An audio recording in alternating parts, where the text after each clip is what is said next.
ओहो यो जुत्ता त यार मैले अनलाइन अडिमामा त 15-16 हजार देखाएको थिएँ अनलाइनमा। यहाँ त 7-8 हजार मात्रै देखिरहेको छु। त्यो पनि 7,800 मात्र छ।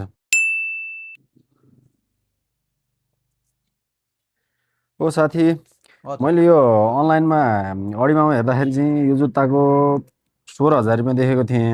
उम्, अनि तिम्रोमा चाहिँ 7,800 मात्रै छ। कि डुप्लिकेट यो कपी हो र यो?